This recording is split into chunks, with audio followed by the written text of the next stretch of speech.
Jai Sri Krishna Chaitanya Prabhu Nityananda Shri Advaita Gadadhara Shiva Shadi Gaura Bhakta Vrinda. Hare Krishna Krishna Krishna Hare Hare Hare Rama Rama Rama Hare Hare. Hare Krishna, Prabhus and Matajis. Welcome to our weekly Bhagavad Gita discussion. So today we will continue with chapter 13 of verse number 23, isn't it? Arashwan Prabhu, 23 then?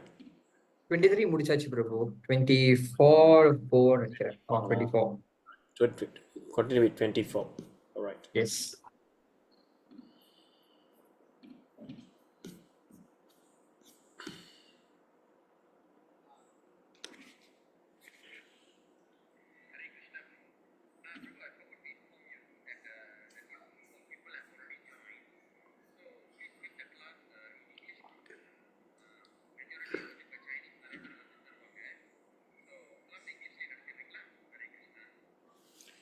Okay, is my screen visible? Yes, Prabhu.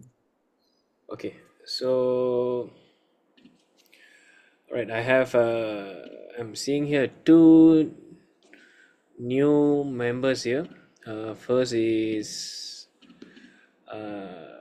Ailinda Mataji. Hare Krishna. Hare Krishna, Prabhu. Hare Krishna. Hare Krishna Mataji. Yeah, first time joining here for this discussion. I think so, Prabhu. Yeah. Thank you.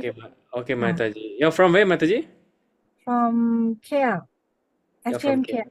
SJM KL. Okay. Welcome, Mataji. Nice to see you. Hare Krishna. All right. Hare Krishna. Yeah. So, and next is iPhone. Who is iPhone?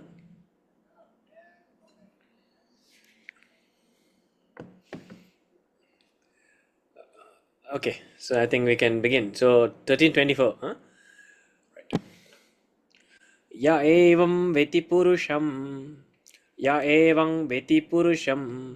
prakritim cha gunai saha sarvata vartamanopi nasa bhuyo bijayate. Ya evam veti purusham prakritim cha gunai saha sarvata vartamanopi nasa bhuyo bijayate. Ya evam veti purusham prakrutim cha gunai saha sarvata vartamanopi nasa bhuyo bijayate. Yes, Prabhu. You want to try, Prabhu? Sure, Prabhu. Yeah. Ya evam viti purusham prakritim cha gunai saha sarvatha varthamanopi nasa bhuyo vijayate. Yeah. Anyone else? Mataji? I try, sir. Yeah. Evam vetti purusha prakriti cha gunaya saha sarvata vartamanopi nasa bhuyo bijayate. Hare Krishna, sir. Thank you, Mataji. Anyone else? Okay. Yeah. Anyone who evam thus viti understands purusham in the purusham, the living entity. Purusha, living entity. Prakritim referring to material nature. Cha and gunai, the modes of material nature. Saha, with. Sarvata, in all ways. Vartamana, being situated. Api, in spite of. Na, never. Sa, he. Bhuya, again. Abhijayate. So, jayate means taking birth. Na jayate mriyate va kadachin. We can see in shloka chapter number 2. So, jayate. So, abhijayate takes his birth. Okay. So, let's see the translation. One who understands this philosophy concerning material nature, the living entity, and the interaction of the modes of nature is sure to attain liberation. He will not take birth here again, regardless of his present position. Purport. Clear understanding of material nature, the super soul, the individual soul, and their interrelation makes one eligible to become liberated and turn to the spiritual atmosphere without being forced to return to this material nature. This is the result of knowledge. The purpose of knowledge is to understand distinctly that the living entity has by chance fallen into this material existence. Actually, this is a very important statement here. We will analyze later why. Okay. So the purpose of knowledge is to understand distinctly that the living entity has by chance fallen into this material existence. By his personal endeavor, in association with authorities, saintly persons, and a spiritual master, he has to understand his position and then revert to spiritual consciousness or Krishna consciousness by understanding Bhagavad Gita as it is explained by the Supreme Personality of Godhead. Then it is certain that he will never come again into this material existence. He will be transferred into the spiritual world for a blissful eternal life of knowledge. Hare Krishna. So, Hare Krishna, Prabhus and Matajis, I welcome everyone again to our weekly Bhagavad Gita discussion. So, currently we are reading Bhagavad Gita as it is. We are on chapter 13, right? So, entitled Nature, the Enjoyer, and Consciousness, right? So, we are already towards the end of this chapter, a very important chapter, right? So, okay, maybe we can do a short summary, right? Okay, since we are going to actually, yeah, we are almost there, almost going to finish. So basically, you see, at the beginning of this chapter, the chapter begins itself with a question. Arjuna is asking a question. Arjuna Uvacha. So immediately Arjuna is addressing to Krishna, oh my dear Krishna, so I wish to know about Prakruti. So Arjuna is questioning Krishna, is asking, raising a question, a very important question. So the first, about the material nature. What is this material nature? Right. So in Sanskrit, Prakruti. Okay, that's question number one. Question number two. What is this Purusha? So who is this Purusha? Purusha means, what's the meaning of Purusha? So Purusha means enjoyer. So in Tamil, a husband is also called as Purusha. So so Purusha means, of course, Prabhupada says, in material world we are given the independent to also minutely enjoy, a limited enjoyer. Krishna is the unlimited enjoyer, right? Yeah, but our actual tendency is actually to serve, to become the servant, right? And Krishna is the only enjoyer. So he is the Adi Purusha. Govindam Adi Purusha Tamaham Bhajami. So therefore I worship Govinda, the primeval Lord. Govindam Adi Purusha. So Purusha means the supreme enjoyer. So Arjuna is asking, who is actually the enjoyer? So who is the real enjoyer? So that is the second question. And the third question, okay, the field and the knower of the field. Two important things here. Okay, what is field? Kshetra. Field means Kshetra, and Kshetrajna, the knower of the field. So Arjuna is also asking about this. So what is a field, Harishwan Prabhu? What is the meaning of field? Kshetra. The body is Okay. person. Kshetrajna. The knower of the body. Yes. Who are Thank the you. two people. Yeah. So the field here is actually referring to the material ingredients. So this material universe is also field. Okay. And since our body is made out of material elements, which consists of the Pancha Mahabhuta, Karmendriya, Jnanendriya, Pancha Tanmantra. So all these things are there. All these are material ingredients which made out our body. So it's also called the field. The universe is also called the field. And the knower of the field, Kshetrajna. Okay, Kshetrajna is referring here to who, Prabhu? Who is the knower of the field? The soul, which is us, and also the super soul, Yeah. Paramatma. So, knower of the field, knower of the body. So that means the soul.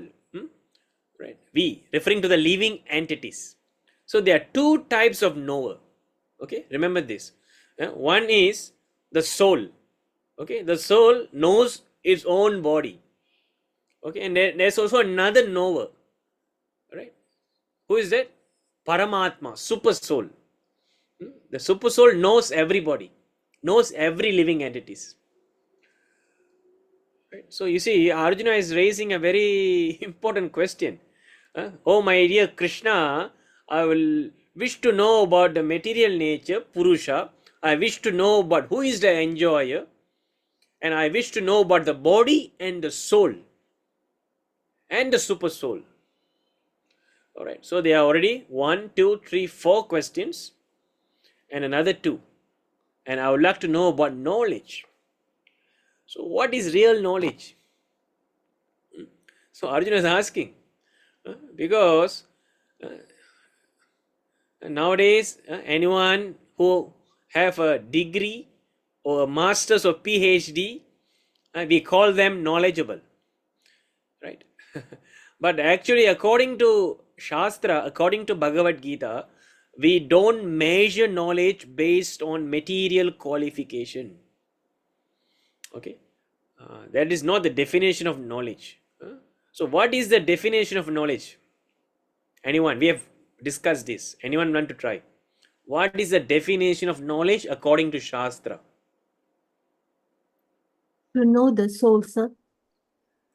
Thank you. Any other answers? So Mataji says knowledge means to know ourself, self-realization, soul. Super soul. Yes, and to know the super soul. Okay, 2 points. So any other answer? Prabhu, you want to try? What is the definition of knowledge? To know the relationship between the soul and the super soul. Yeah. So yes. So basically, knowledge means the ability to discriminate between the body and soul. That is the first teaching given to us, chapter 2 of Bhagavad Gita. You see how Krishna very systematically established from the beginning itself, chapter 2 of Bhagavad Gita. Krishna is establishing that we are not this body. We are something beyond this body. This body is that matter. So this is knowledge. Knowledge means first you must be able to discriminate between the body and soul, matter and spirit. And what is next? So this is first to know the discrimination between body and soul. And what? And the knower of both of this body and soul is Bhagavan, Krishna. To know the super soul, Krishna. Ultimately, super soul is originating from Krishna. So the simple definition is to know the body, soul, and the knower of this both, the creator of this, the enjoyer of this both, which is Krishna. So this is complete knowledge. So in a summary, knowledge means to know Krishna. Simple சொல்லணும்னா, if you want to make it a simple answer, knowledge means to know Krishna. Intelligence means to know Krishna. So when we say to know Krishna, automatically is understood that we must able to know that we are servant of Krishna because we are spirit soul. Our nature is to serve, right? And we must utilize our material body to serve Krishna. So very simple. So this was a question asked by Arjuna. What is knowledge? Okay, and the object of knowledge. So we already, a very important question. So we already know that we are not the body, we are something beyond the body. So what is our object? What is the purpose of knowing this? Is ultimately to serve Krishna. Krishna, to serve Bhagavan. Simple. So this very important question, 6 questions: Prakriti, Purusha, Kshetra, Kshetraknya, Jnana, and the object of knowledge is being asked by Arjuna. And subsequently we can see how Lord Krishna is very nicely explaining all these things to Arjuna. Definitely, when Krishna explains to Arjuna, it is meant for us. So now we are here in 24. Let's see. So is that good? So now we have covered, and here Krishna is giving a conclusion. So he have explained about super soul, he have explained about Prakriti, and Krishna is giving a summary here that one who understands this philosophy, first concerning material nature, the living entity, and the interaction of the modes of nature, is sure to attain liberation. He will not take birth again, regardless of his present position. Okay. So now you see, there is a big difference between us and the Mayavadis, the impersonalists. You see, even the impersonalists, they know that they are not the body. They study the Shastra. They study the Vedanta. They come to know that I am not this body. Right? So where is the difference? Enga difference var there? Where is the difference?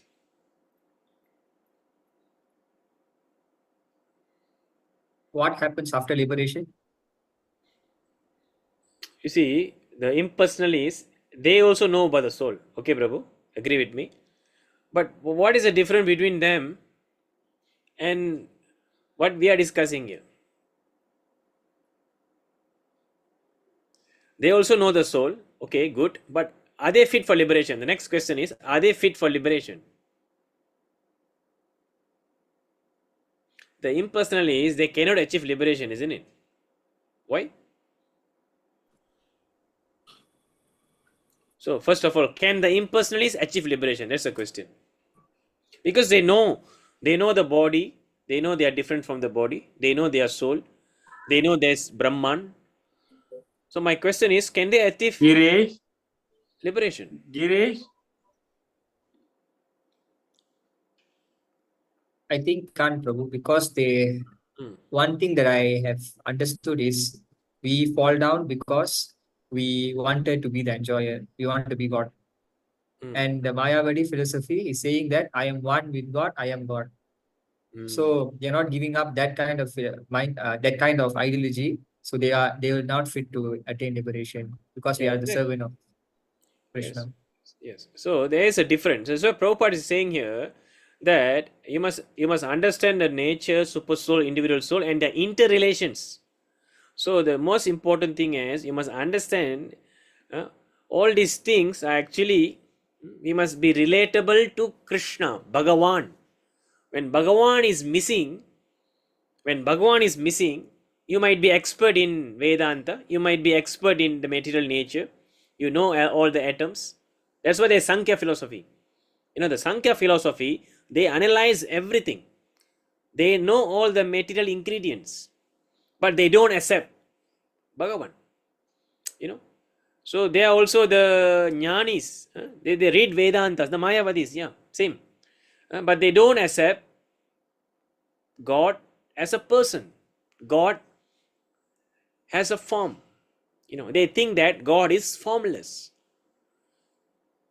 So when they think that, all this knowledge are useless because they ultimately not putting it to practice, they don't know the goal.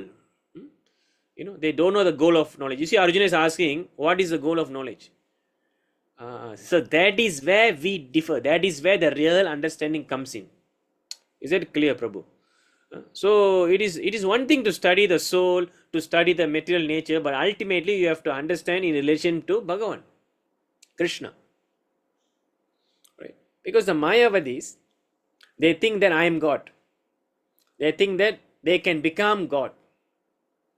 They can merge with the effulgence of the Lord. So this is demonic. This is demonic. Why it is demonic? Why you think it is demonic?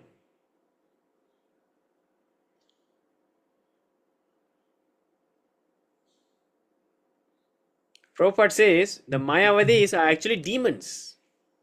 Why? Why Prabhupada use that word demons?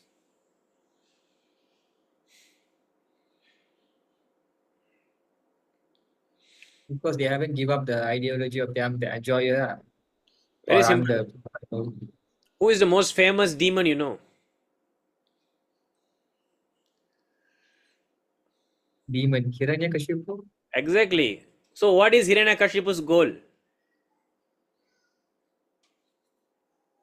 He is To God. be Yes. To be? God. Exactly. Exactly.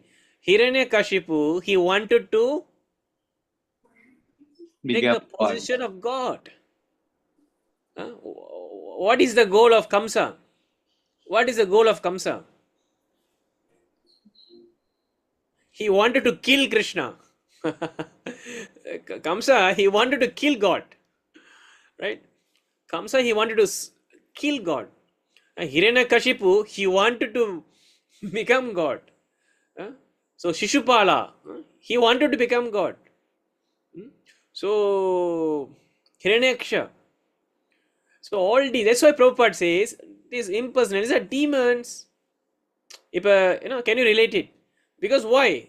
Because just like how Hiranyakashipu wants to become God, the Advaita, the followers of Advaitas, they want to merge and become Brahman. They want to become one with God. This is a very dangerous philosophy. It's a demonic tendency there. You can never become God. You can never become God. So what happened? What happened to those people who want to become God? They have been finished by Krishna. So this is the same destination for the Mayavadis. Anyone who want to become merged into Brahmajyoti, they'll be finished. So basically, what is the conclusion here? The conclusion is, by actually studying the scripture, by actually knowing the Atmajnana, by actually knowing about all these philosophy, ultimately you go to hell.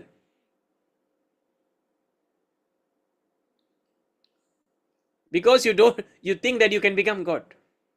This is understanding. When I say go to hell means, let me make myself clear. Our acharyas are telling that this liberation of merging into Brahman is worse than hell. Worse than hell. Because acharyas are telling that even they will willing to go to hell, but not to the Brahma Jyoti. So, very important point. This is the point of the, the situation of the Mayavadis. What is the reason? Why our Acharya says that? Exactly. Thank you. Very important. That is why Prabhupada called this what? Prabhu, please, what is the term? spiritual suicide. Exactly. Spiritual suicide. So, as I said, how you can take up the study of Bhagavad Gita, you study the Vedanta Sutra, you studies all the Vedas, you studies all the Puranas, and ultimately you kill yourself. So this is the position of Mayavadis. So it is very important. Why we are discussing this? Because it is very important. Right now, in our society, 90% of them, majority of them are Mayavadis. Mayavadam is everywhere. Mayavadam is everywhere in front of you. You go to the demigod's temple, everyone is same. They will be having Lord Muruga, Lord Ganesha, they will be having Perumal, they will be having Amman, and everyone is same. And finally, what will they recite? Jodi, Jodi, Jodi, Swayam, Jodi, Jodi, Jodi, Param. Everything is Jodi, effulgent. And I am also effulgent, you are also effulgent. Ultimately, I am also God, you are also God. Everyone is same. I am same with Perumal. I am same with Murugan. And this is what they are telling, Prabhus and Matajis. This is what they are reciting in such places. Have you been? Have you been to temple, Prabhuji, demigod temple? Have you heard about this? At the end of the prayers, they will recite this Jodi Jodi. Yeah, my grandma used to lead the Jodi. Yeah. So do you know what is the meaning? This is the meaning. That I want to become God. So this is demonic. That is why we are not supposed to be going to such places unless we want to preach. We are not supposed to go to all these places unless we want to preach about Krishna, unless we want to distribute books. So not everything is one. This is the first lesson Krishna is teaching us in Bhagavad Gita chapter 2, discrimination. Discrimination between the body and soul. Discrimination between what is right and wrong according to Shastra. So this is what we are lacking. So we think that everything is same. We think that worshipping Krishna and also worshipping the demigods are same. So we think that worshipping Sunday we can worship Krishna, Monday we can go to the church, and Tuesday we can go to the temples, and everything is same, Prabhuji. Everything is Krishna. You see, this is Mayavadam. Everything is not Krishna. Everything is part and parcel of Krishna, but everything is not equal to Krishna. That's the difference, right? So we have to give up this tendency. Sripad Ramanujacharya have given a very nice example. So I think everyone knows who is Ramanujacharya. Ramanujacharya is one of the most important Acharya of Sri Vaishnava Sampradaya. Right? I think I have given this example many times.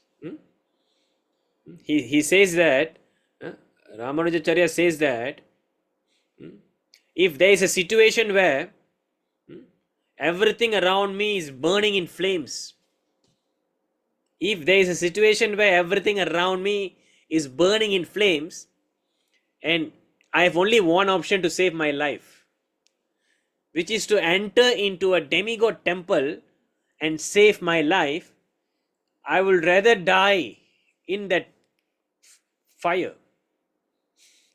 So this is the Vairagya. What is the point here? What is the point of Ramanujacharya here? Ramanujacharya is telling here that not even to save his life, he will take a shelter of any other living entity except Krishna. This is the point. This is the Vairagya we must have. Right? So, not that when you go to some other places, you wear this Tripundra Vibhuti, This is very important, Prabhu. We have to speak on this. We have this understanding that when you go to some other places, we wear according to what they wear, and when we go to our ISKCON, we wear Urdhva Pundra Tilak. No, that is not the case. So you must always be faithful, chastity. We are not prostitutes. Prabhupada, our acharyas are telling these are prostitution. You know what is meaning prostitution? That means one day you take shelter of Krishna, another day you take a shelter of another demigods, and another day you take shelter of another person. So this is not chaste, unchaste. So it's quite a heavy thing. But this is what the sense of our acharyas. So that is why Chaitanya Mahaprabhu in his Shikshashtakam. Who remembers Shikshashtakam? What is the verse? Very important verse to prove this point. Can anyone remember? What is the verse from Shikshashtakam?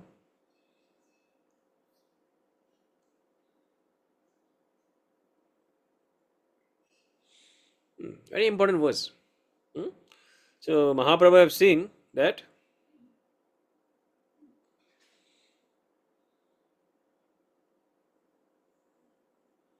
what?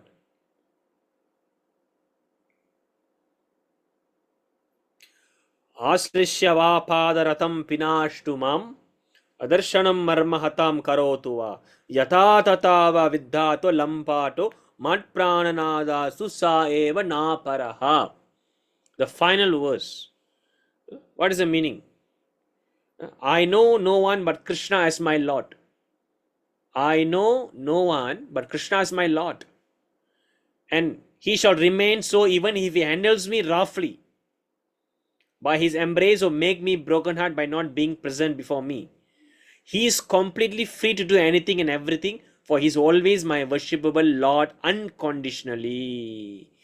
Yata tata va viddhato lampato mat prananada susa eva na paraha.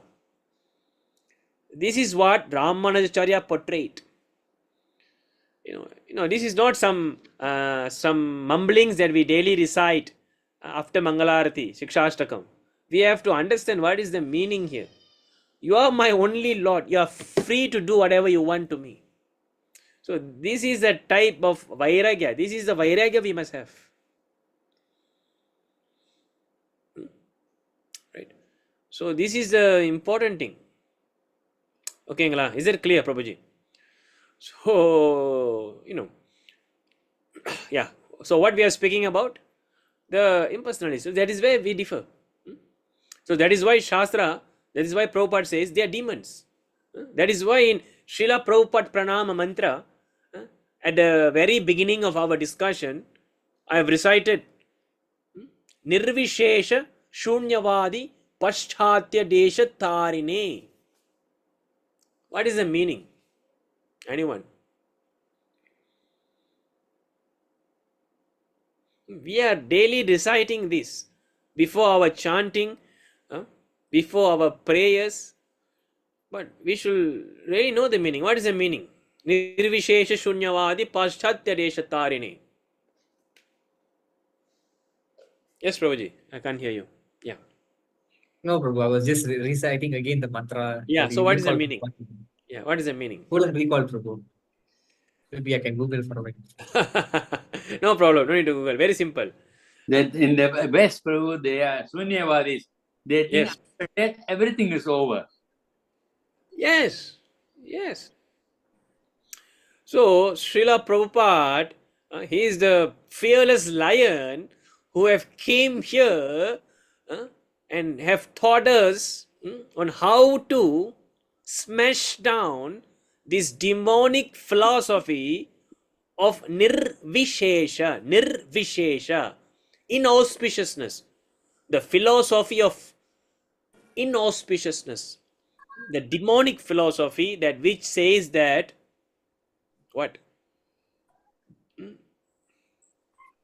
That nirvishesha shunyavadi, which means, what is the meaning? Nirvishesha shunyam. Shunya means what? Everything is void, nothing. I have shared an article, I think in the group recently, in our group, Prabhu, where they said ultimately what is our highest goal? To become nothing. Shunyavadi. This is the meaning. So if you look into the Buddhist philosophy, so what is the Buddhist philosophy? What is the highest understanding of the Buddhist philosophy?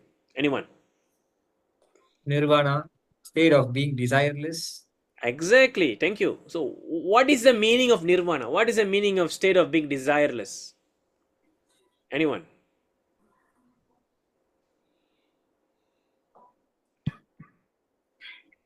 That with the end of this body, Even the soul is end of the soul also.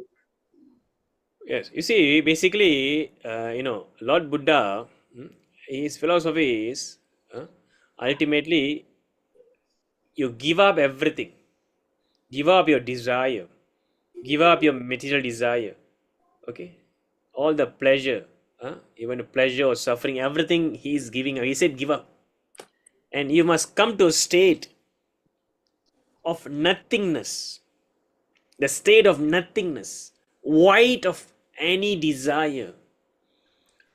This is where Lord Buddha finished. He stopped. He doesn't elaborate anymore after that. So basically, this is where Shunyavadi comes in. Shunyavadi. Nirvishesha, same thing. It is Nirvishesha. That means there is no form. God has no form. This is the Mayavadi philosophy. Nirvishesha. God has no form. God is energy. Oh, I'm feeling the energy of God. So you don't accept God. You only say God can be present as energy. No. When there is energy, there must be the energetic. Right? When there is sunshine, sun energy, there must be sun. So the Nirvishesha, they say that God has no form. And they want to merge with God. This is the Mayavadi, impersonalists. And the Sunyavadis, they say they don't agree, they don't accept God. Do you know Buddhist philosophy is an atheistic philosophy? They don't accept God. Right? So there is no God. When you go and study the scriptures of the teaching of Lord Buddha, there is no God. They reject Shastra. In fact, one of the most important point Lord Buddha came is actually to reject Shastra. He actually rejected the whole Vedic scriptures. So that is why it is called Nashtika. Nashtika means what? Atheistic.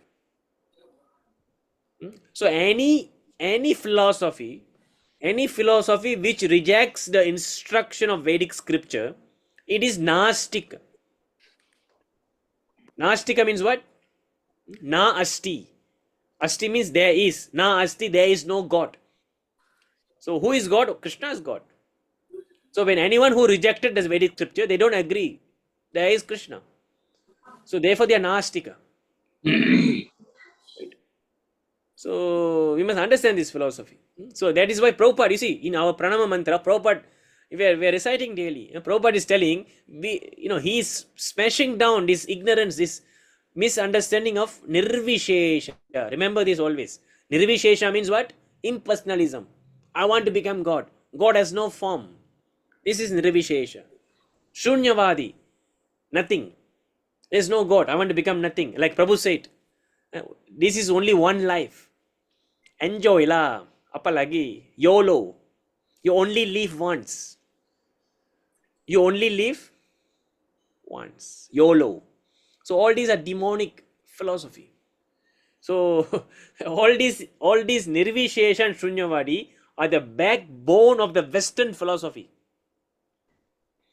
So this atheistic philosophy is the Western philosophy. They say there is no God. We only live once. So why you are following all these regulations? Why you are suffering, torturing yourself by fasting on Ekadashi, by also becoming avoiding meat, avoiding liquor. Just enjoy yourself, man. So this is atheistic philosophy. Because why? You only live once. So actually you are eternal. That's why Krishna says you are eternal. You keep changing body. Dahinosmin yata dehe kaumaram yauvanam jara tata dehantara praptir dhiras tatra na muhyate. You are changing body. The soul from one body travels to another body.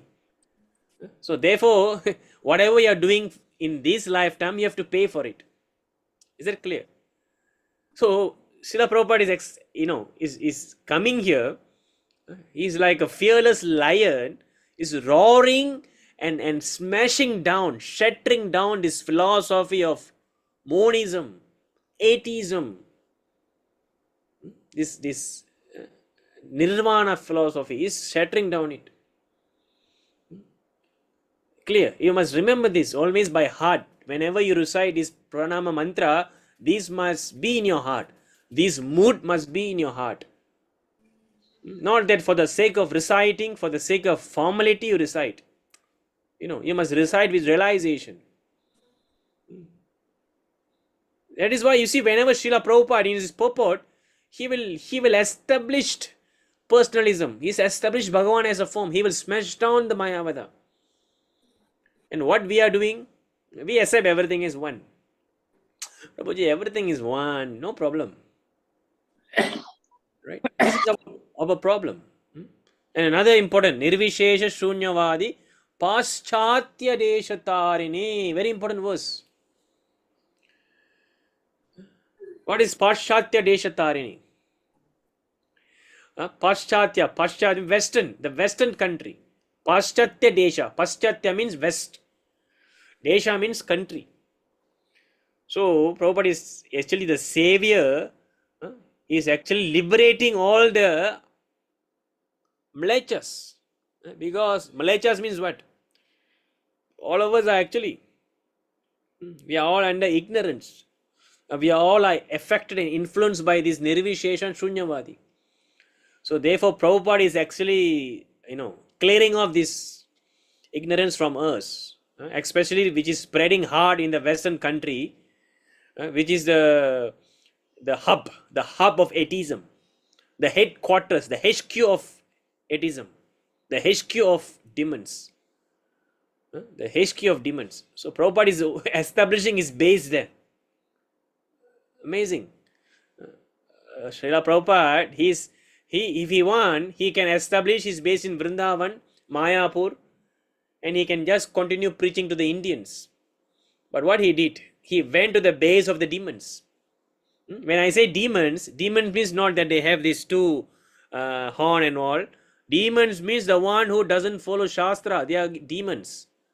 That is the definition of demons.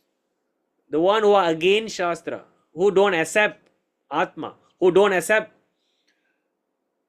karma, who don't accept incarnation.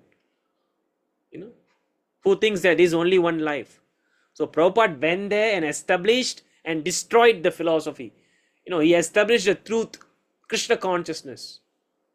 Matva Gaudiya Sampradaya. Matva Gaudiya Sampradaya.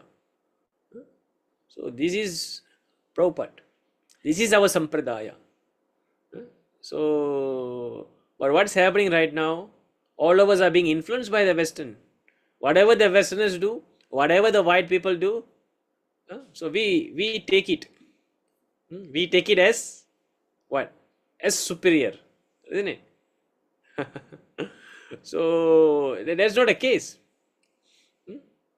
So Nirvishesha Shunyavadi Paschatya Desha Tarine. So Prabhupada have come as to save us from this dangerous philosophy. So where are we? So the point is, what is the point? So this is how important is to discriminate these things. Impersonalism, personalism, to know that God has a form, very important. Then it makes a difference. When you understand the soul, the Prakriti, and how things are running, right? So that is why Prabhupada is putting here, what is this? This is the result of knowledge. This is the result.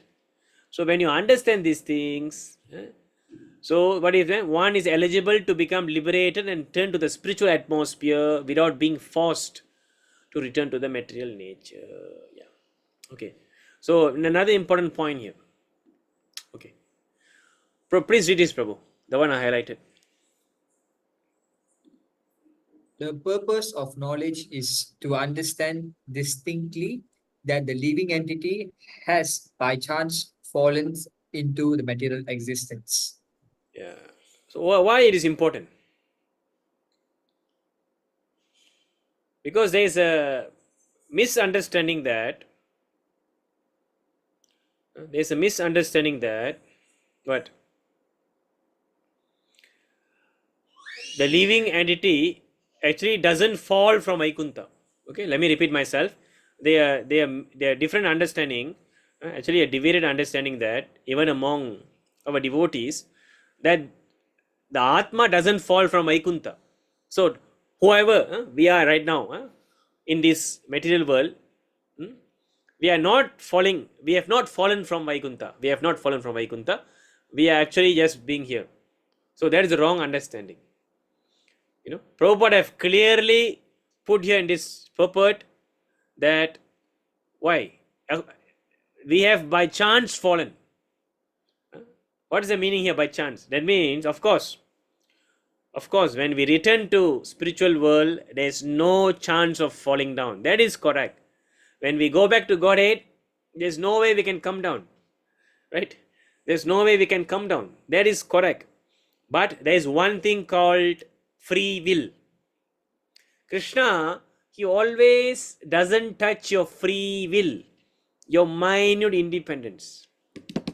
So, when you want to come down, Krishna says, Tatashtu, please. Right? So that is why we are here. Because we want to become like Krishna. We want to enjoy like Krishna. So therefore Krishna says, you go and enjoy. Then once you remember me, please come back. I'm waiting for you. Right? So that is why Prabhupada says, by chance we have fallen down. Is it clear? Prabhus and Matajis, is it clear? So always remember. Yes. I don't understand. You said that we didn't fall from Vaikuntha, but no, we have I don't fallen understand, from like- Vaikuntha. No, we Okay, have okay. fallen from Vaikuntha. Okay. What I'm telling is there are some other misguided understanding, wrong understanding among devotees, which claims that we don't fall from Vaikuntha. There are people who are telling this. Is that clear? Prabhu, they say once you go there, Hmm. God will not allow you to fall down. Prabhu. You see, Krishna always don't allow us to come here. But the Yeah, problem even is, the free will, Krishna can prevent the free will. Prabhu. now that is a problem. You see, Krishna doesn't touch the free will. What is the evidence? But see- once we have gone to Vaikunta, I mean, he can correct our personality. Prabhu. He is correcting us every minute. Even right now, he is telling us what to do. If send acharyas, he have sent the instruction. But still, This person is going on such a long time. How come he fell down? Prabhu? yeah, okay. Let us discuss this. Very nice. Continue. You see, Prabhu, very important. You see, Prabhu, when Krishna he forced. You see, that's why Prabhupada. You see, the answer is right here in front of you. Okay, let's see. Please read this, Prabhu. Read this, Prabhu. Turn to the spiritual atmosphere without being forced to return to this material nature. You see, Prabhu, it's not I am telling. Srila Prabhupada is putting a statement here that by understanding all this, one is become liberated and turn to the spiritual atmosphere. You see the word Prabhupada is putting here. Please read this, Prabhu. What is this? Without being forced. Very important word. Without being forced. You see, Prabhu, Krishna never forces.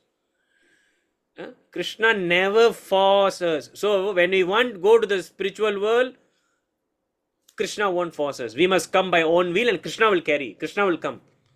So first we must have the desire. Right? So that is important point. And also same thing applies. When we are in spiritual world, right? Out of our desire, we are coming here. What is the evidence? This is the evidence. What is the evidence? This is the evidence. This is the evidence, Prabhu. The purpose of knowledge is to understand distinctly that the living entity has by chance fallen into the material existence. Prabhuji, inga parunga. Prabhupada is telling we have fallen down. So now we cannot be disagreeing with Prabhupada. Prabhupada is telling we have fallen down. So what is the meaning we have fallen down? Krishna doesn't want to let us fall down. Krishna wants us to be with him. So what makes us to fall down? The free will. Right? Otherwise, how are you going to explain? So let's for hypothetical purpose, Prabhu, we agree. Okay, we go back to Vaikuntha, we cannot fall down. Agreed. No problem in that. I also agree with that. Then how are you going to justify this statement? We have fallen down.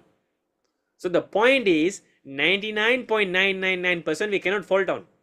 But there's 0.1%, If we really want to come here, we can come here. Krishna won't stop us.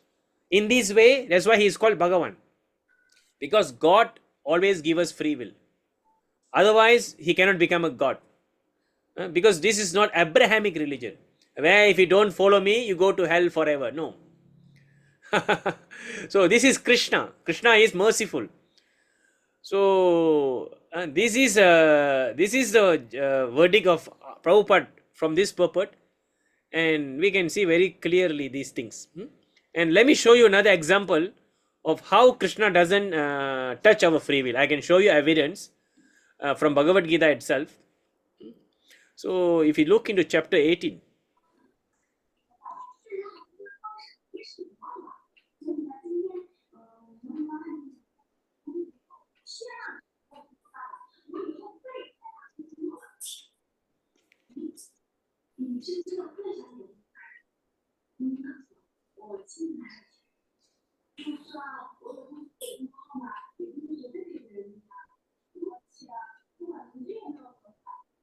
okay, so let's see this.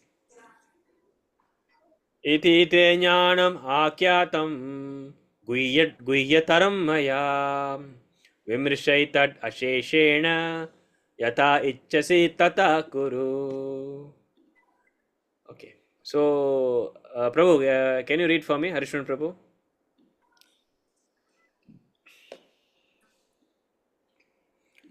Oh, yeah, Vaishnava Kripa Prabhu. You can Prabhu. You can read a translation, Prabhu, if you don't mind.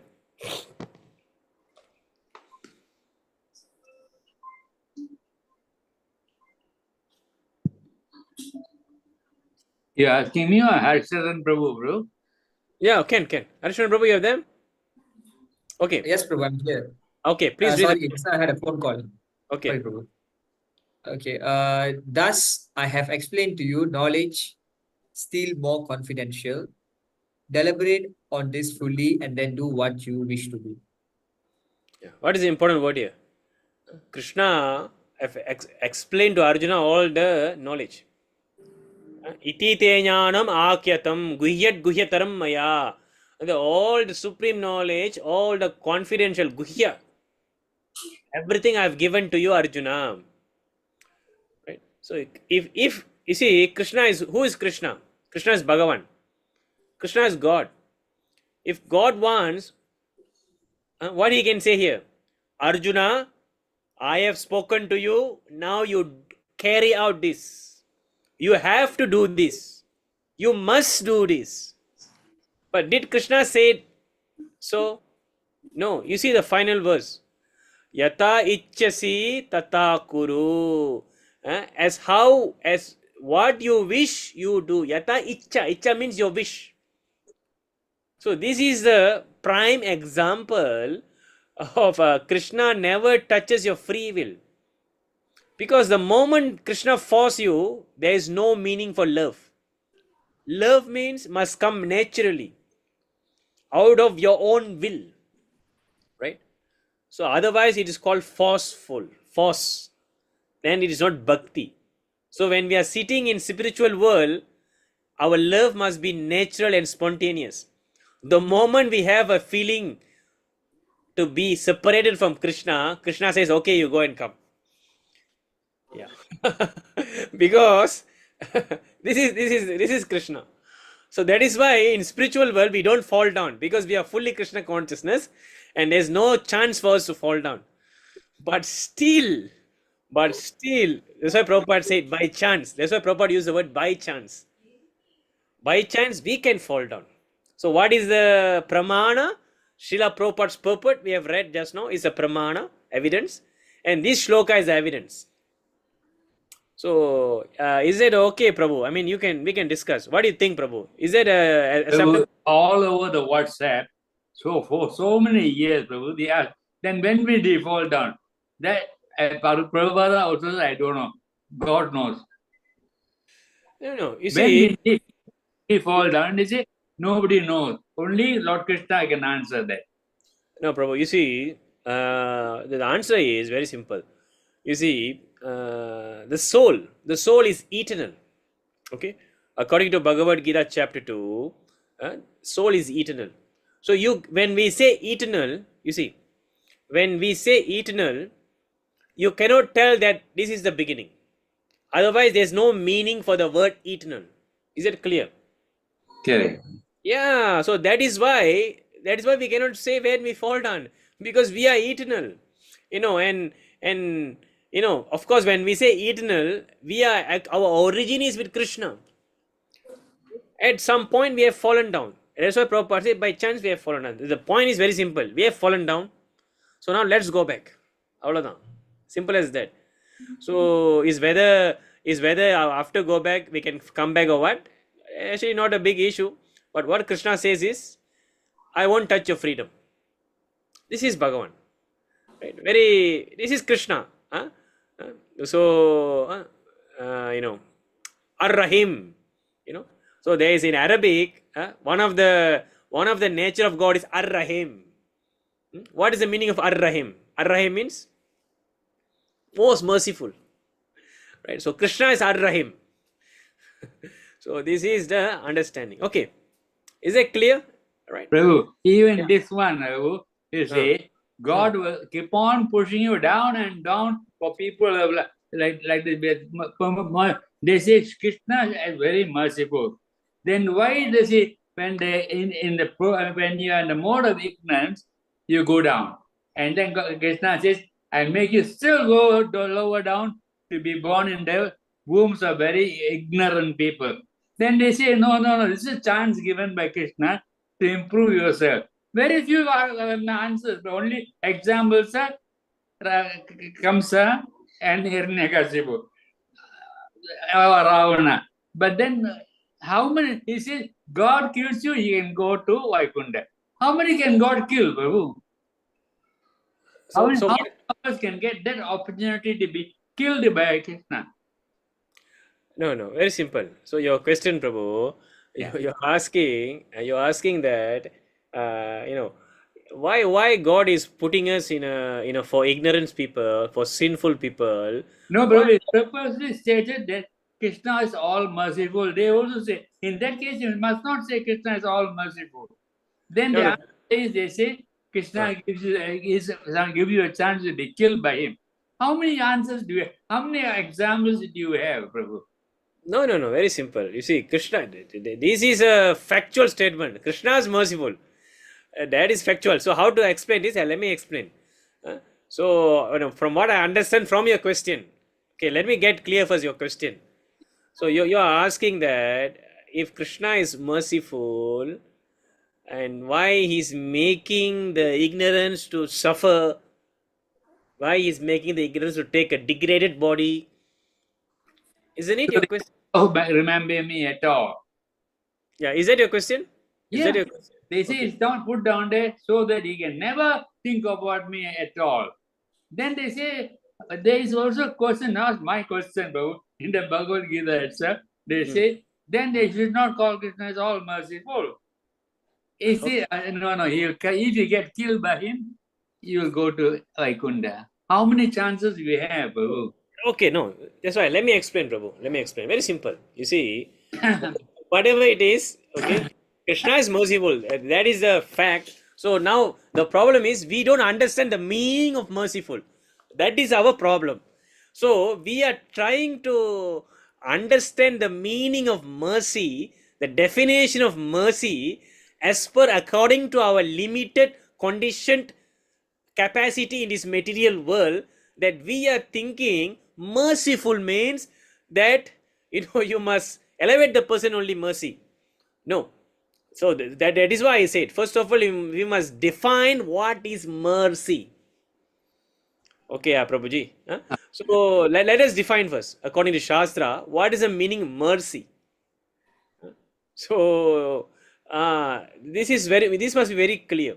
You see, the problem with many of us, we are thinking that when Krishna gives me what I ask, oh Krishna, please give me 100 ringgit, or give me 1000 ringgit. Oh Krishna, very merciful.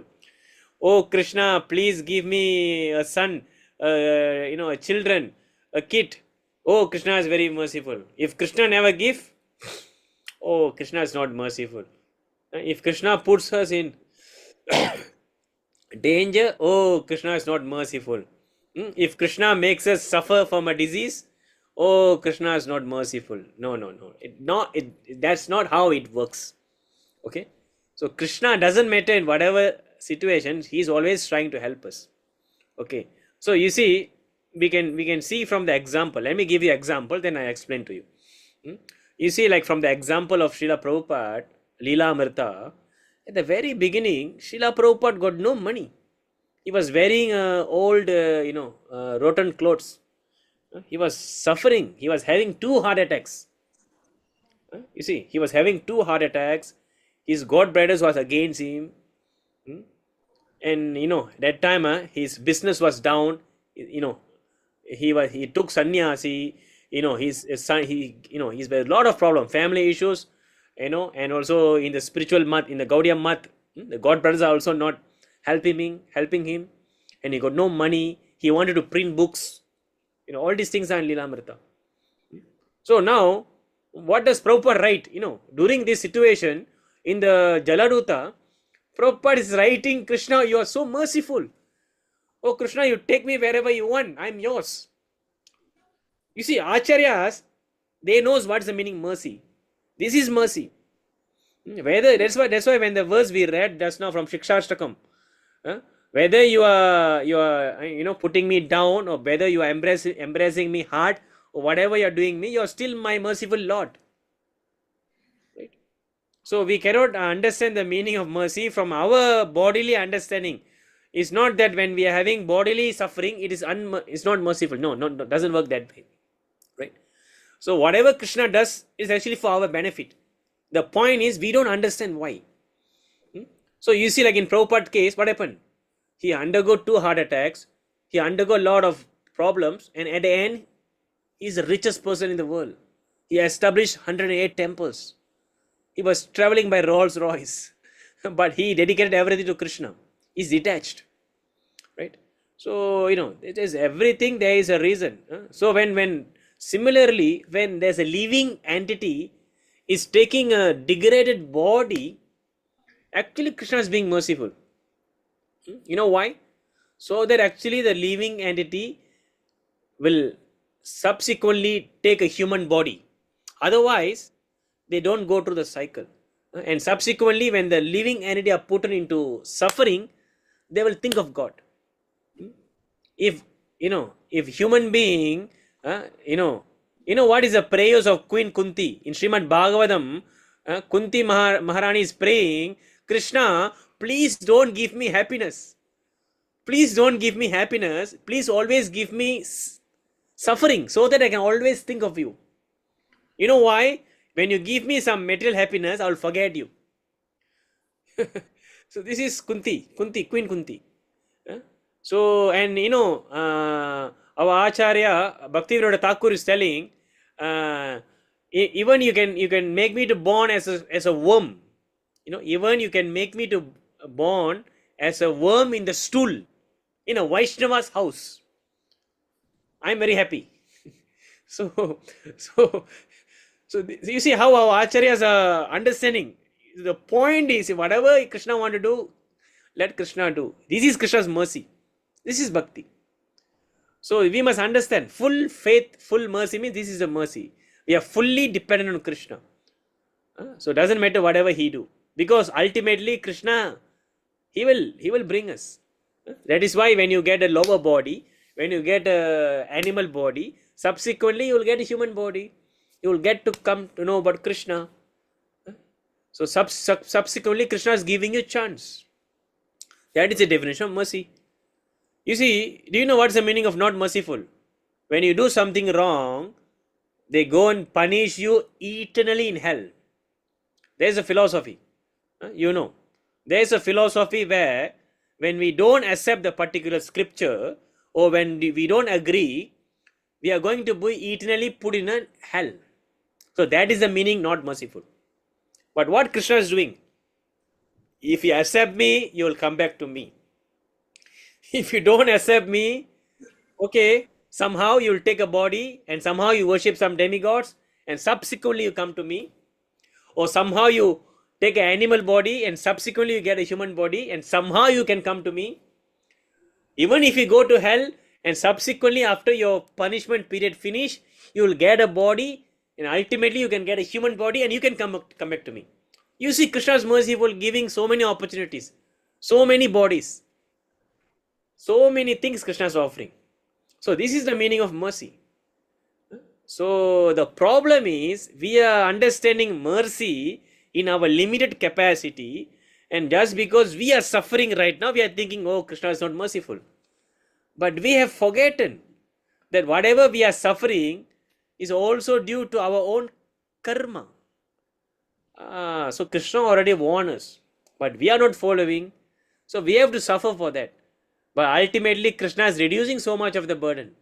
Right now, I'm supposed to die from a bike accident, but somehow Krishna make it just like I got a fracture. This is Bhagavan. You know what I mean? But we are thinking, oh, Krishna, he is not merciful. He have making me fracture in my rib. But Krishna have helped you, no? From getting hit and die. Krishna is making less according to your sin. Krishna is helping you. So this is the mercy, Prabhuji. You see, from all the evidences, Kunti Maharani is telling, give me more suffering, that is mercy. And Prabhupada is telling, Hari means the one who takes away. So the moment Krishna loves you, he will takes away all your material opulences. This is in Bhagavatam. So when someone is getting deprived of material opulences, that means Krishna is blessing him. And of course, when someone is also very wealthy, Krishna is blessing him. In either way, Krishna is blessing. This is the mood of devotees. And this is fact. So this is Krishna. This is God. So this is the meaning of mercy, Prabhuji. So that is why when actually Krishna led you to come, he is merciful. Otherwise, the other party will say, you see, Krishna is very dominant. He is controlling you. He doesn't allow you to come. He is a dictator. No, he is a very forceful God. He doesn't even, allow you to have a minor independence. He wants you to love you forcefully. They might say that. So that is why Krishna says, no. Krishna says, I am always neutral. For my devotees, I am very dear. And for others, I am neutral. Neutral means what? He always gives free will. But for devotees, Krishna takes control. Of course, as you said, Krishna won't easily let us. Right? Yeah, but of course, we also must reciprocate accordingly with that strength, that capacity. Okay? So, is that clear, Prabhuji? Is that okay? Is that acceptable? I hope. Yeah, bro. Yeah. Thank you, Prabhu. It's a good question. So, I think Prabhu is asking for the welfare of everyone. Because this is a very common questions among devotees. Prabhu, They are this is not a question by me, Prabhu. This is a question the Bhagavad Gita itself. Why do you call Krishna as all merciful? If you're going to put it deep, that the demonic become more demonic and more demonic to the stage where he'll never think about me. Yeah, because that is a desire. Kunti Rani's prayer, but that's on a human level, Prabhu. It's on demonic and more than demonic now, bro. Yeah, because he doesn't want to understand Krishna, because he wanted to forget Krishna. Krishna said, okay, fine. You wanted to forget me, you become demon. Then at one moment, when you remember me, then I'll bless you. You see, like Prahlad Maharaj, he is coming from the demon family. He is coming from demon family. But you see, Here they give Maharaj, he wants to remember Krishna. Animal, how can they think, Prabhu? Okay, let me give you an example. So, Prahlad Maharaj, demon. Hiranyakasipu doesn't want to surrender Krishna. But Prahlad Maharaj, demon surrender. You see, even in demon family, you can go to Krishna. This is evidence. Bali Maharaj, demon family. He surrendered to Vamanadev. So, animal body, deer, Bharat Maharaj. Bharat Maharaj was in the body of a deer. He can go back to Krishna. So, we have so many examples. So, like that is okay. if we get some other body due to our sin, no problem, we go through that.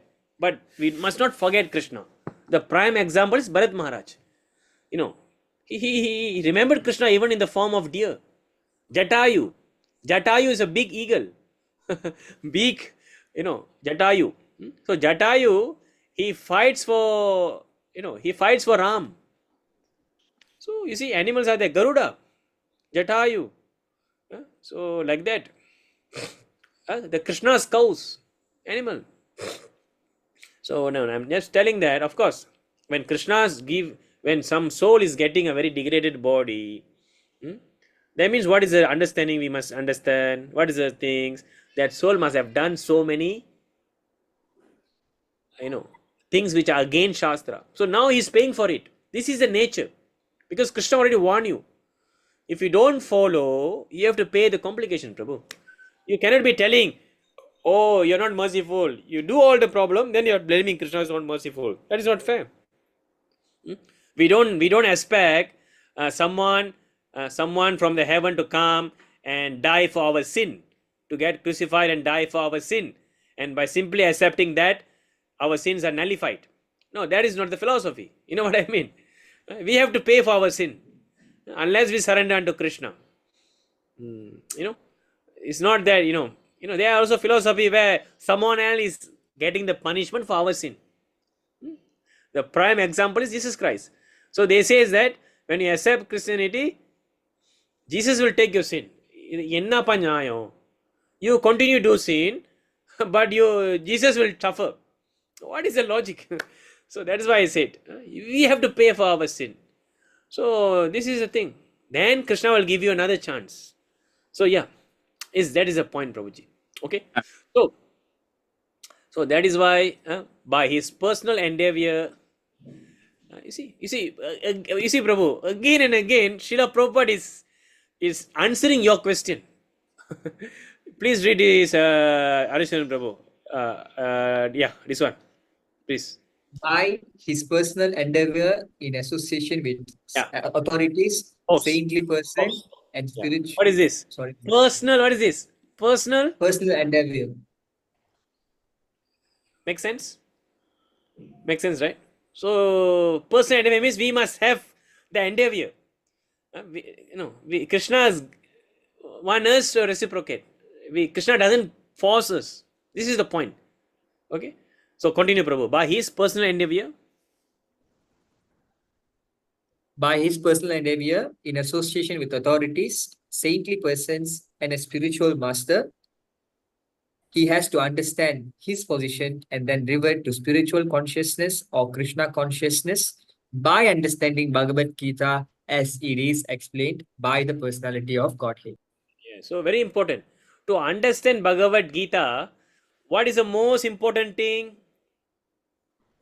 Endeavor. Our personal endeavor. So Krishna cannot force you. You see, Prabhu, Krishna cannot say, you stay here. Hey, no, you don't go to material world. No, you stay with me. Krishna cannot force you. We must always have our endeavor also to associate with Krishna. So here Prabhupada is telling for us that by the association of the authorities, Shastra, Vedic scriptures, Guru, Sadhu, Shastra, by understanding all these things, we can come into the perfect understanding of Krishna consciousness. We must understand Bhagavad Gita. This is the essence of Shastra. And we can come into the perfect understanding. So then it is certain that you will never come again into this material existence. You see, Prabhuji, now Prabhupada is telling, you will never come back again. Why? Why you will never come back again? Because your personal endeavor is there. Make sense or not? That is why you never come back. But when the personal endeavor is not there, you can come back. So that is why Prabhupada is stressing personal endeavor without being forced. All these terms are very important. Purport. Right? So then it's certain that we will never come again into material existence and he will be transferred in the spiritual world for the blissful eternal life of knowledge. Okay? So ultimately, by our endeavor and the mercy of Guru and Krishna, both must be there. Yasya prasadat bhagavat prasado, yasya prasadat nagati kutopi. By the mercy of Guru, you can attain Krishna. Otherwise, nagati, no gati, no any other means for us. Right? So this is the formula to go back to Godhead. By simply following Guru, Sadhu, Shastra, and also by eliminating impersonalism, by preaching and establishing Krishna as a supreme personality of Godhead, we can go back to Godhead. Preaching is very important. So there's a question. Prabhu, this was a question raised. Can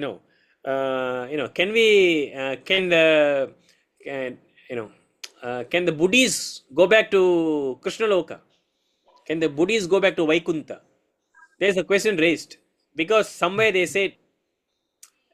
So what do you think? Can the Buddhists go back to Vaikuntha? No. No. No, because the Buddhist philosophy doesn't accept Shastra. Very important, because there's a mistake. Because if you see the Goloka chart, maybe the old Goloka chart in the spiritual universe, there's the planet of Lord Buddha in spiritual universe. There's no such thing. There's a mistake. Yeah, I just want to highlight that because there's a reason questions on that. Right? So there's no such thing as Buddha Loka because Vaikuntha planets all Vishnu Tattva and Lord Buddha is empowered incarnation, Sakti Avesha avatar for a particular purpose. He's a Jivatma. So therefore, and the whole mission, the whole purpose where Buddha came is actually by the instruction of Krishna to save the animals and establish ahimsa. Same time, he have given the illusion philosophy. He rejected Shastra. But ultimately later, our acharyas have established the right thing. Right? So you must know that. Okay. So only by worshipping Krishna you can go back to spiritual universe. No any other thing. Only by following Guru, Sadhu, Shastra. Only by practicing Krishna consciousness. This is the only way you can come back to the Vaikuntha Loka. Of course, Vishnu Tattva. So there are 4 bona fide Sampradaya. Sri Sampradaya, Madhva Sampradaya. We are coming from Madhva Sampradaya. Brahma Madhva Gaudiya Sampradaya. Rudra Sampradaya, Nimbarka Sampradaya. All these are Vaishnava Sampradaya. So if you're coming from all these line, any of this lineage, definitely if you follow it, you can go back to Vaikuntha. Serve Krishna there. Okay. So let us stop here. It's already 8:50. So the conclusion here is very simple.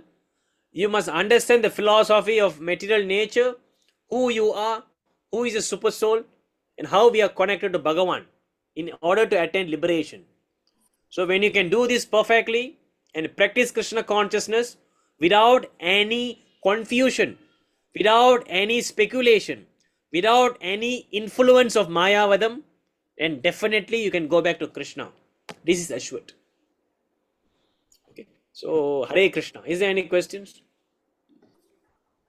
Prabhu, just today's discussion was really good because it went intense. So I just want to summarize what we have understood, Please. to know what I have understood. Please. Okay, so I think it's from I would like to highlight the question Vaishnava Kripa Prabhu brought. It's like we challenged the concept Krishna is all merciful, right? To prove. So Prabhu's question was like, okay, Krishna, you're saying all merciful, but he created a situation where one become more demoniac, and he suffers. How can he be merciful when he's okay with us suffering? That's one thing. But one thing that I understood is, even though Krishna created all these things, he didn't create it because he wanted to create it. But we wanted all these things, that's why he created. It's because we asked for it. We chose we want this kind of thingy. So we cannot create all this kind of thingy because we don't have that power. So the only person who can create is Krishna. So he created all this so-called beautiful thing, materially beautiful, to keep us like an enjoyer, to be a god in this world. But he knows that we are going to suffer through this way. So in this concept, even though we are desiring something, he fulfills it. He is merciful, we can see. But he knows that he is going to suffer. Still, he gave us a way to escape that suffering and come back to the original position where we are, where we should be, which is the Vaikuntha planet, which is the Right. human life, and also the Shastra, Guru, and also the Sadhu have been mentioned in the purport.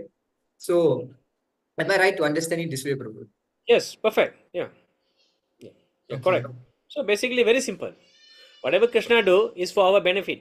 When Krishna makes us to gives us some punishment, is ultimately to help us, to elevate us. So that is what we fail to understand. So that is why our Acharya says that it's okay. Even I go to the hell, even I become an animal body, it's okay. But please give me please don't make me forget Krishna. So of course, when you go to animal body, we don't know what we're going to be thinking. Yeah, but of course, we see example like we see those animals. So they are not thinking Krishna. Why? Because in an earlier life they doesn't want to think Krishna. They are atheistic. They are demonic. So now, if they are demonic, then they are rightfully getting the body of a dog. So now there is no wrong because their choice, they want it. So Krishna is fulfilling it, right? So and actually there is also hidden meaning. So by at least getting these types of body, they get a slap.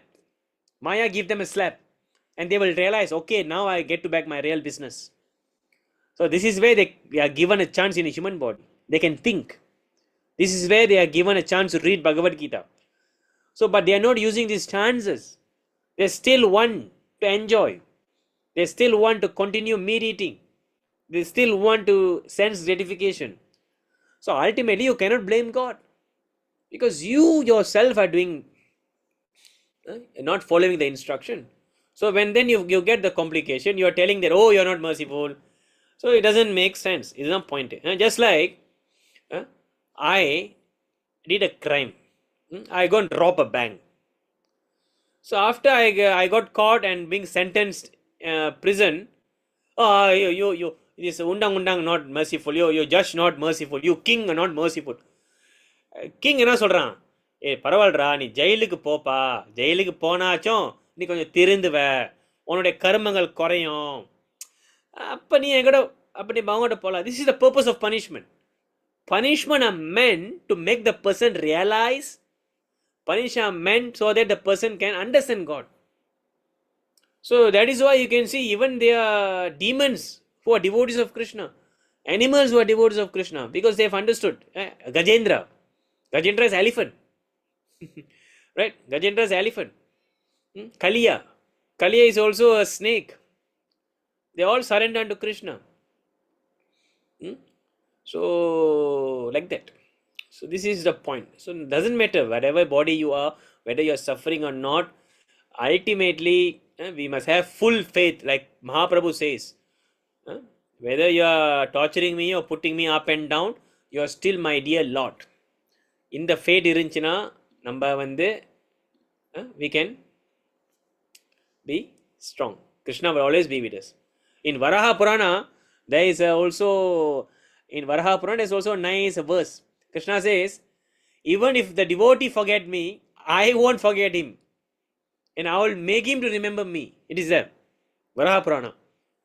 So Krishna is telling, even by the suffering of the material world, the devotee might forget Krishna. Krishna says, I will give you the remembrance to remember me. I will remember you. Krishna says this. So this is Krishna's mercy. So for the devotees, Krishna says this. You see, Krishna is so merciful. Krishna is telling, due to your illness, your suffering, bodily suffering, sometimes you might forget me during your time of death. But don't worry, my dear. Don't worry. I will remember you. I will come and take you. Krishna is promising this. So the problem is Krishna is always ready. You see? Can you see? What is this? Krishna is always ready. We just need to give our hand. You see? Garuda and Krishna is giving the hand. Right? We must just hold like this. Then we can sail through. Right? So it's a perfect picture of Garuda and Krishna. Perfect picture. So another point. The point is when we don't want to hold Krishna, then what Krishna have to do? Krishna have to play our game. Number valila uttu. He have to play our own game and let us do what I want, and let us kanna, let us be suffered, then we will kanna, we will remember, oh, okay, I have done wrong. Just like a child, just like a child, sometimes a child won't listen. So what do? Okay, you do lah, you do, go and do. You know what I mean? Recently, like even my daughter. So we've already told her, this is fire, flame, don't touch. The deepa. She wanted to go and put her hand on the deepa, on the fire. I say, don't. She don't want to listen. She's still young, like 2 years, less than 2 years.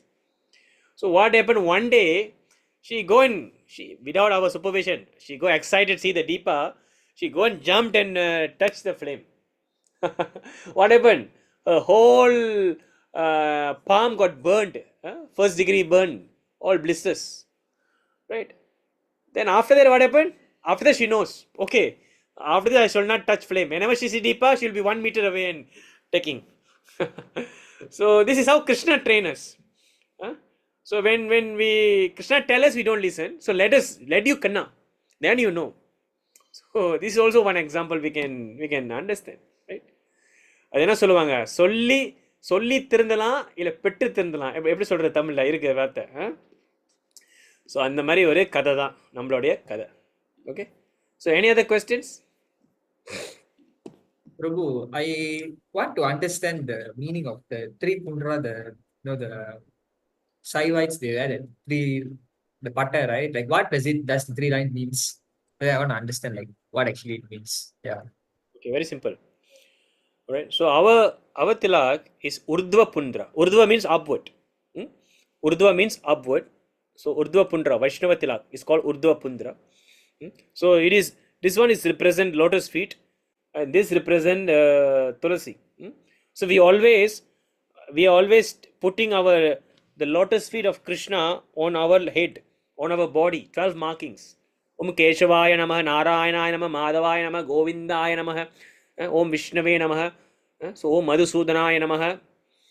So we are all chanting the holy name and putting. So this is Vaishnava Tilak. Okay, there's another marking where we call Tri Pundra. Tri Pundra means vertical line. 3 vertical line, right? So this is called Vibhuti, where the non-Vaishnavas, they will wear this.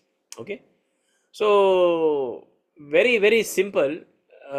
Let us speak first. According to Padma Purana, according to Vaishnava Acharyas, according to Shastra, according to Hari Bhakti Vilas, okay, any Vaishnava who actually wears this Sri Pundra Tilak on his forehead, he will go to hell. This is a very important statement. I will share to you.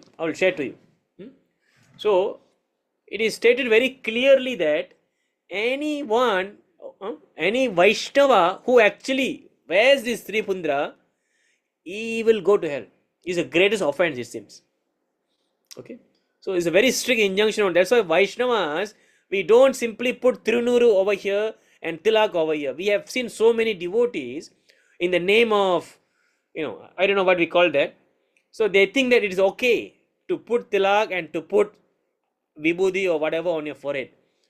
There is a strict injunction. Vaishnavas, they never put anything except the feet of Lord on their forehead. Okay, so now let us understand why. Because you must understand this Vibhuti is actually ash. It is not offered to Krishna.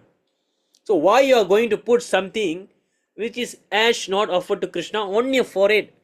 Supposedly your forehead is a place of who? Krishna.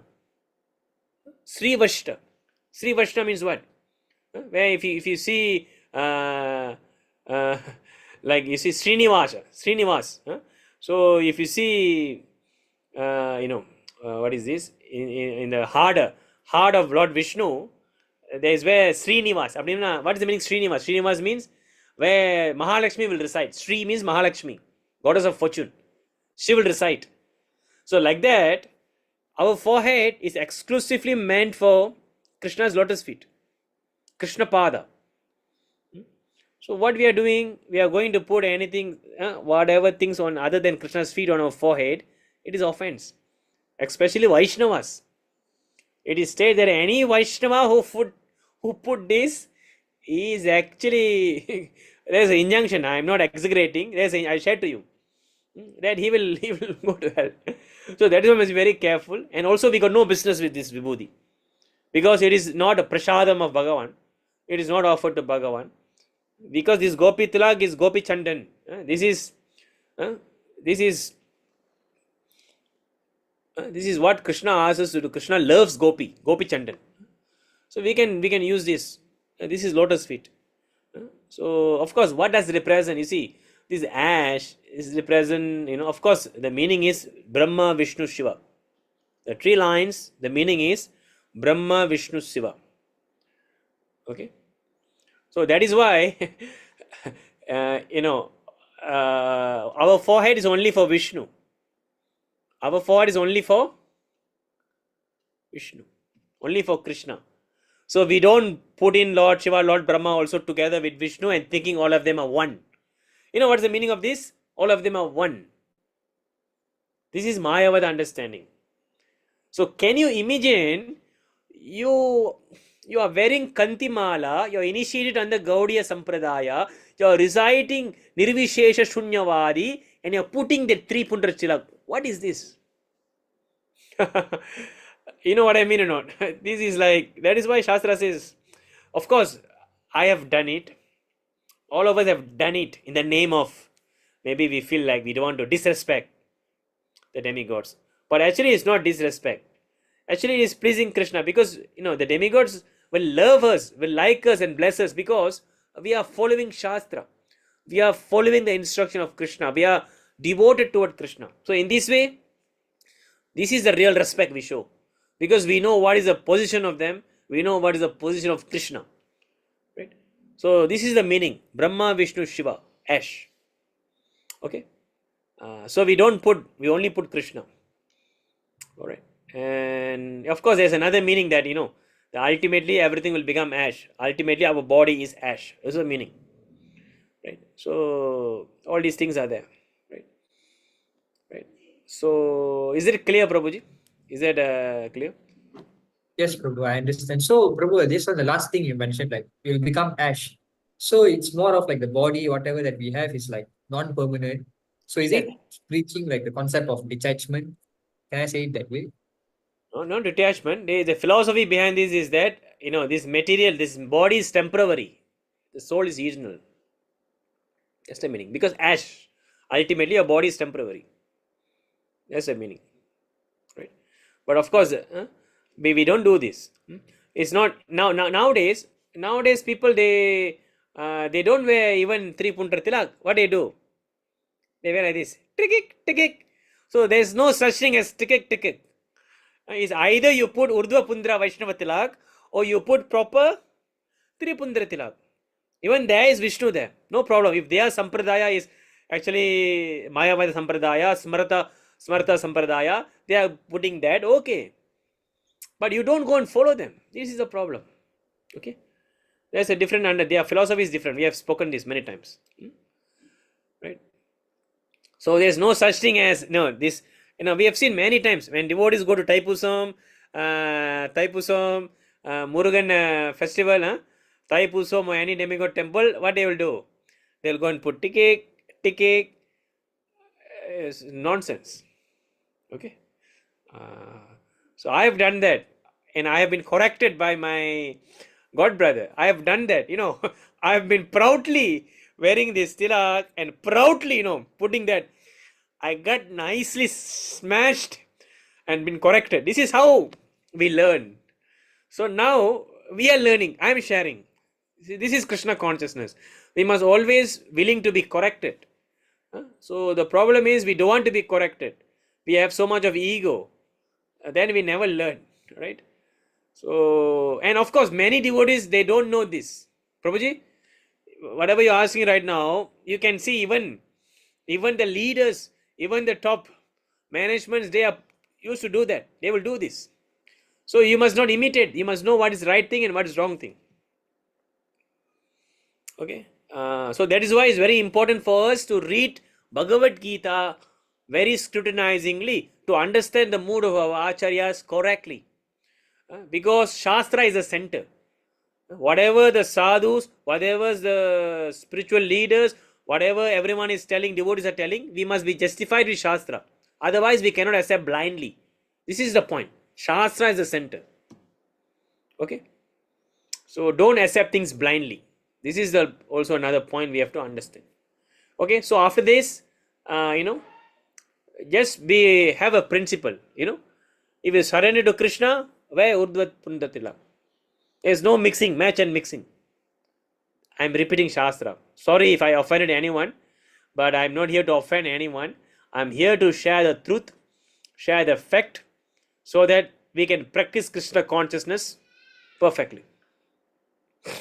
Okay, is there any other question?